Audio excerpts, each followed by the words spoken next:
بسم اللہ الرحمن الرحیم۔ اشرف صاحب تھکے ماندے گھر لوٹے تو دیکھا کہ ان کا 12 سالہ بیٹا کاشف اپنی ماں سے الجھ رہا ہے۔ کیا ہوا بھئی، آج موڈ خراب کیوں ہے؟ انہوں نے بیٹے سے پوچھا۔ ہونا کیا ہے پاپا، ابھی کچھ دن پہلے بڑی آنٹی اپنے بچوں کے ساتھ 10-12 دن ہمارے گھر پر رہ کر گئی ہیں۔ آج ماما جان چھوٹی آنٹی کو فون پر کہہ رہی تھی کہ ہمارے پاس کب آ رہی ہو۔ پھر کیا ہوا؟ کاشف کے پاپا نے کہا۔ ہونا کیا ہے، ہم ماما سے پاکٹ منی مانگے تو 10 روپے پکڑا دیتی ہیں۔ اگر کہیں کہ 10 روپے سے کیا آتا ہے تو کہتی ہیں تمہارے پاپا پرائیویٹ کمپنی میں ملازم ہیں، کوئی بینک کے مالک نہیں۔ بھئی مہنگائی کے اس دور میں 10 روپے بھی غنیمت ہے۔ وہ تو ٹھیک ہے آنٹی کے بچوں کو تو 20-20 روپے دیتی ہیں اور نان چنے دہی بلے اور بریڈ بھی کھلاتی ہیں۔ کاشف نے جواب دیا۔ بھئی مہمان تو اللہ کی رحمت ہوتے ہیں، ان کی خدمت کرنا پیارے آقا صلی اللہ علیہ وسلم کی سنت مبارکہ ہے۔ بات تو آپ کی ٹھیک ہے، مگر اپنی پاکٹ بھی دیکھنی چاہیے۔ آپ کی سیلری میں 20,000 روپے ہے، اگر ان پر 2,000 خرچ کریں تو ظاہر ہے بجٹ خراب ہوگا اور مہینہ کے آخر میں کسی کے سامنے ہاتھ پھیلائیں گے۔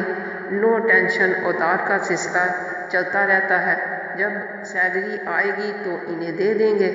جو مہمان آتا ہے وہ اپنی قسمت، اپنے حصے کا رزق ساتھ لے کر آتا ہے، اور تمہیں پتہ ہے بظاہر مہمان کے آنے سے بجٹ خراب ہوتا ہے، مگر اس کے عوض اللہ تعالیٰ اس کے گھر پر رحمتوں کی بارش کر دیتا ہے۔ وہ بظاہر نظر نہیں آتا مگر وہ گھرانہ خوش رہتا ہے۔ حضرت موسیٰ علیہ السلام نے اللہ تعالیٰ سے پوچھا، اے میرے رب، جب تو خوش ہوتا ہے تو کیا کرتا ہے؟ اللہ تعالیٰ نے فرمایا، مہمان بھیجتا ہوں۔ دوسری بار پوچھا تو اللہ تعالیٰ نے فرمایا، بیٹیاں دیتا ہوں۔ تیسری بار پوچھا تو اللہ تعالیٰ نے فرمایا، بارش دیتا ہوں۔ آپ خود اندازہ لگاؤ، جس گھرانے پر اللہ مہربان ہوتا ہے، مہمان بھیجتا ہے، وہاں کا رزق پہلے بھیج دیتا ہے۔ وہ کیسے پاپا؟ میں سمجھا نہیں۔ اچھا سنو، ایک زمانہ تھا جب لوگ گھروں میں مہمان آنے پر خوشیاں منایا کرتے تھے، اور یہ عالم ہوتا تھا کہ اگر مہمان کسی ایک گھر میں آتا تو پورے محلے کے گھرانے ایک ایک کر کے مہمان کو دعوت دیتے۔ مہمان دوسرے گھرانے کی دعوت قبول کر لیتا تو اس گھر میں خوشی کی لہر دوڑ جاتی۔ کسی مجبوری کی وجہ سے وہ دعوت قبول نہ کرتا، اچھے اچھے پکوان پکا کر اس کے گھر لے آتے۔ کیا اچھا زمانہ تھا اور کیا اچھے لوگ تھے۔ زمین پر بچھی چٹائی پر دسترخوان لگتا تھا، جس پر مکئی یا جوار کی روٹی، لسی کا گلاس اور مکھن رکھ دیا جاتا تھا۔ اور اگر پاپا جان، آج کون سا لسی مکھن کا دور ہے، پیزا برگر کا دور ہے، بھئی وقت کی بات ہے۔ اچھا ایک اور واقعہ سنو۔ پیارے آقا صلی اللہ علیہ وسلم کے دور میں ایک خاتون نے آپ صلی اللہ علیہ وسلم کی خدمت اقدس میں پیش ہو کر عرض کی کہ اس کا شوہر روز کئی مہمانوں کو لے کر آتا ہے، اس سے ان کی خدمت نہیں ہو سکتی۔ آپ صلی اللہ علیہ وسلم نے اس خاتون کی بات سن لی، اسے کچھ نہ کہا۔ کچھ دنوں بعد آپ صلی اللہ علیہ وسلم نے اس کے شوہر سے کہا، وہ ان کے گھر مہمان بن کر آنا چاہتے ہیں، کیونکہ اس شخص نے جب اپنی بیوی کو بتایا تو اس خاتون حنہ کو بے حد خوشی ہوئی۔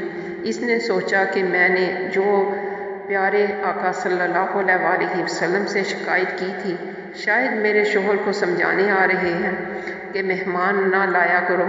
تاہم پیارے نبی صلی اللہ علیہ وسلم نے کھانا تناول فرمایا اور صحابی سے کہا کہ میں جب گھر سے جاؤں گا تو تمہاری بیوی مجھے جاتا ہوا دیکھے۔ جب آپ صلی اللہ علیہ وسلم تشریف لے گئے تو اس خاتون حنہ نے دیکھا کہ آپ صلی اللہ علیہ وسلم کے پیچھے حشرات اور بلائیں بھی گھر سے باہر جا رہی ہیں۔ آپ صلی اللہ علیہ وسلم نے اس گھرانے کو درس عظیم دیتے ہوئے کہا کہ جب مہمان گھر سے روانہ ہوتے ہیں تو ان کی برکت سے گھر میں موجود بلائیں بھی گھر سے چلی جاتی ہیں، اس لیے مہمان کی قدر کرو۔ سبحان اللہ! کاشف کے منہ سے نکلا، سوری پاپا جان، اب میری سمجھ میں آ گیا کہ مہمان اللہ کی رحمت ہوتے ہیں۔ اب میں خود چھوٹی آنٹی کو فون کر کے کہتا ہوں کہ وہ ہمارے گھر آئیں، مہینہ بھر رہیں۔ ننھی سکرش نے کہا۔ سبھی مسکرائے۔